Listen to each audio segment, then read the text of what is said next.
Hi, this is Jared from Beyond Accountancy. Today I'm joined by Greg Caruso, Director of Jupiter Finance. Greg worked for many years in one of the big four banks before setting up his own finance and mortgage broking company back in 2014. Greg's joining me today to give Beyond Accountancy's clients an update on the mortgage market. So, Greg, today the Reserve Bank, or RBA, announced its latest interest rate decision. The RBA doesn't set mortgage rates, but their interest rates do influence mortgages. What did they decide today? There's been no changes effectively, so rates remain the same at historical lows, and effectively it means business as usual.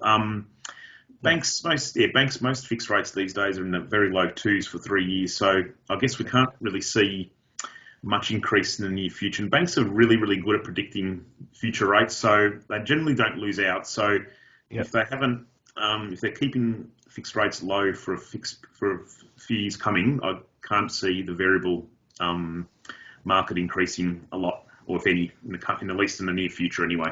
Yeah. Okay. So if the experts were predicting rates to move, the banks would have already seen that coming. Absolutely. Saying. Yeah. Okay. Absolutely. Yeah. So you mentioned low twos on a fixed rate loan. So what sort of rates should I be getting on a mortgage these days? Yeah, well, generally that depends on the type of loan. So if it's an owner-occupied loan or an investor loan, owner-occupied are always cheaper. And at the moment, the variable rates range from 2.29 to 2.8. If you're not in that ballpark, then you're not probably in a good space. You haven't had a refresh for a while.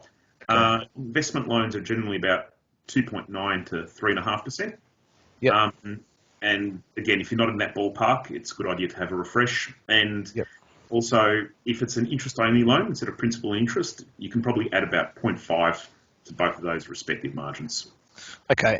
And why is interest only penalised? Is that because it's seen as a bit higher risk from a bank point of view? Absolutely, yeah. So the banks, I guess, they've got a funding ratio that they need to keep intact, and if they're not seeing debt reduce, I guess it's deemed slightly higher risk. Yep. So they'll accommodate with that by adding a margin. Yep, perfect. All right, fantastic. It used to be that if you had a mortgage of 3 point something, that would be a good rate. It's not the case anymore. It's really 2 is the new 3. But 2 is the new 3, and Westpac ironically just came up with a 2.29 variable, which is a really, really good deal that just came out this week. Right. Yep. Wow. Okay. Yep. You haven't seen them that low with clients apart from fixed rate, but it's don't follow the market like you do. Yep. So low rates back is a good time to refinance, especially if you've got a legacy loan. They're in the 3s, but there's some other reasons as well. So some of your lenders, you were telling me last week, are paying customers to switch loans. So can you give me a few examples of the cashback deals that are going around at the moment? Are any banks still doing cashback?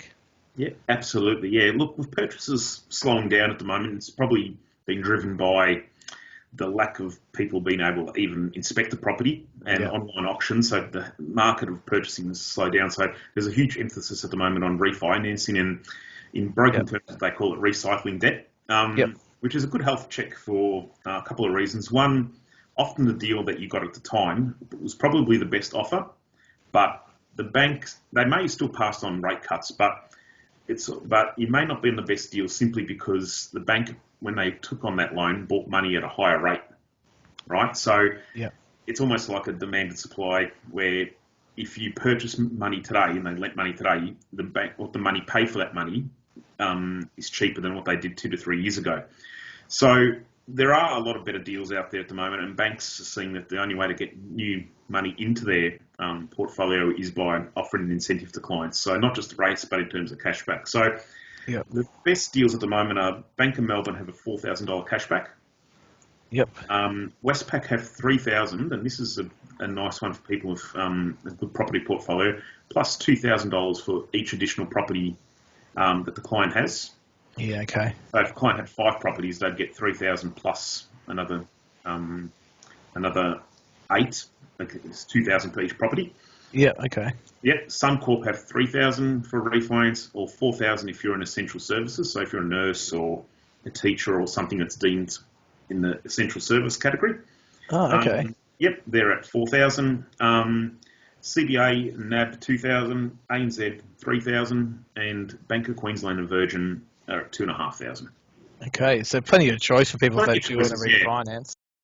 Ultimately, if you suit the lender, it will depend on which lender, and each client's different and their personal circumstances. But there's a good spread of major banks and tier 2 lenders in there.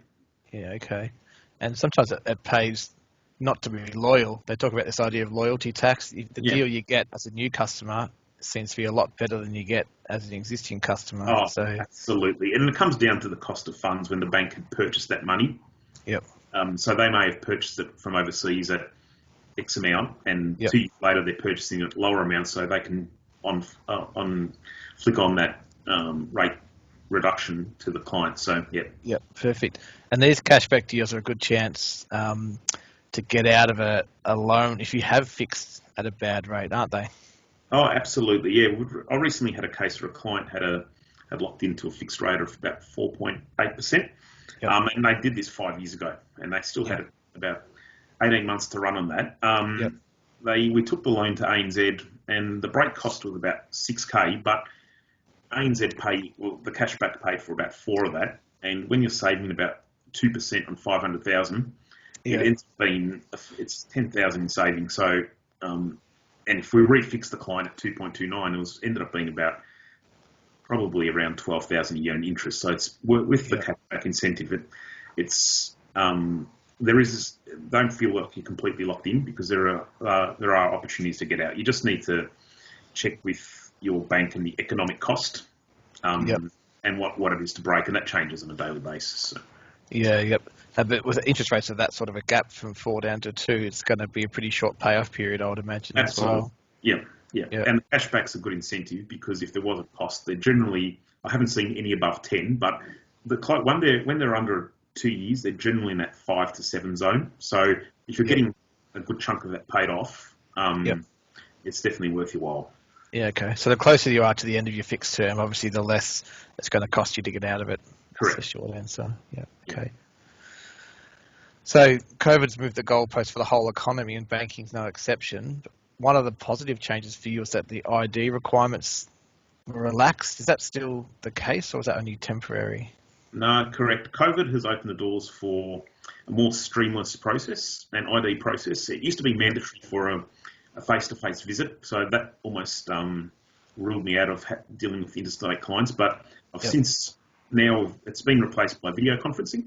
So if I have a client in Eden or in Darwin or wherever it is, I can do a video conference. Depending on the lender, sometimes they may ask the client to get themselves certified at a branch, depending if it's a major bank, or at a local post office. So as long as one meeting's been held via video conference or a Zoom of some sort, and I can document that, then that faces the face-to-face need. It's really great, because it's opened a brand new market. Because in the past, I had referrals from people that were interstate and couldn't capitalise, had to refer it on to somebody else. Limitation, whereas in 2020, it's forced them to move a bit with the times, which is good. Yeah, it's great. Our client base is 1/4 outside of Melbourne and 3/4 in Melbourne, so it means you can help more of our clients. I think we did one for a Queensland client last month as well, which went pretty well too. So, and on staying on the topic of COVID, has the recession made it harder to get a mortgage? Yes and no, and I guess it depends on the source of your income. And if you're a permanent employee, there isn't no material changes. But if you're self-employed, it does sort of, a few new hoops have been added into that. Okay. So if I'm a full-time employee, say I work for the government or a big corporate or even a small business, but permanent employment, then it's business as usual, and it's actually a good time to refinance. The recession's not going to impact my ability to get a good rate. And probably from what you're saying is the banks are actually competing now for a smaller pool of borrowers, because there are people who used to be able to get loans who now can't because of the recession. So those of us who still can, who still have permanent jobs, there's a smaller market there. I guess hence why they are going so hard after the refinance market rather than the new buyers. Spot on. POIG clients are very much valued by the bank today. The process remains the same. There is just a COVID checklist that I'll ask any standard PAYG and generally just ask if your industry is impacted. Okay. And if they're not, and you're still able to work from home, and nothing's changed, and the payslips don't reflect any JobKeeper or anything like that, the banks will actually price you accordingly, and it's a good time to negotiate as well. Yep. Okay. So there is, sorry. Also, and what's changed in the self-employed market then in terms of getting a mortgage? Definitely a lot tighter than what it was, say, pre-COVID. In the past, we simply just relied on a tax return. Some banks got 2 years, an average. Some rely on the current year. Yep. But now the banks are checking the last few BAS statements and business transactional account for the last 3 months just to see that their business is still active. They'll still use the tax return figure as income. Yeah, but it's more of a case of just seeing that the turnover is reasonably consistent and the same amount of transactions are occurring that occurred a year ago. So it's just making sure that their business suddenly hasn't just come to a grinding halt, and they're trying to use past numbers to get through. So a lot of my clients have received the JobKeeper payment because they had a bad month. So the original JobKeeper needed one bad month, and he got 6 months of handouts, which is crazy, but that's how it was. But if you are on JobKeeper and you only had that one bad month, are you penalised for being on JobKeeper, or do they just go purely on figures, on profit and things? It's really case by case, and each bank will, well, even though your BAS may have dropped compared to the year before, or things may slide slightly, some banks may ask for, and there's two particular banks that are pretty good at this, which is Bankwest and ANZ. They may call the accountant or ask for an accountant, I guess, letter as such, and just say, is this a temporary glitch, and is he likely to resume business as normal? Yep. Okay. Or they may ask for some year-to-date management figures. Yep. Okay. Say, like, he may have been JobKeeper for that 3 month period, but then overall the business is sound and it's not COVID infected. It's probably a bad word, but and they may then still approve the loan based on a holistic approach. So it's not all doom and gloom, but it just may need a bit more work than what would have happened pre-COVID. Yeah, perfect. I think all the more reason to use a broker for your self-employed loan now. There's so much more complexity than there was. Yep. Yeah.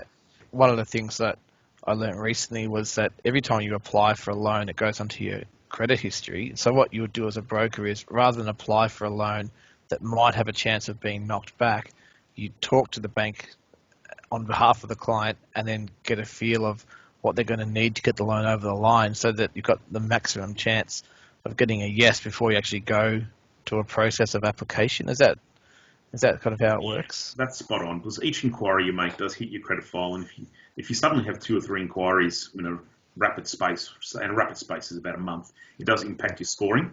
Yeah. And that sometimes, depending on how much you're looking to borrow, it can sometimes put you in a difficult space. Yeah. What I do, look, if the client to me is quite sound and straightforward, I'll generally just lodge. But if there's a bit of a curly scenario where it's a 50-50 or policy needs a bit of massaging, that's when I'll workshop the deal up front.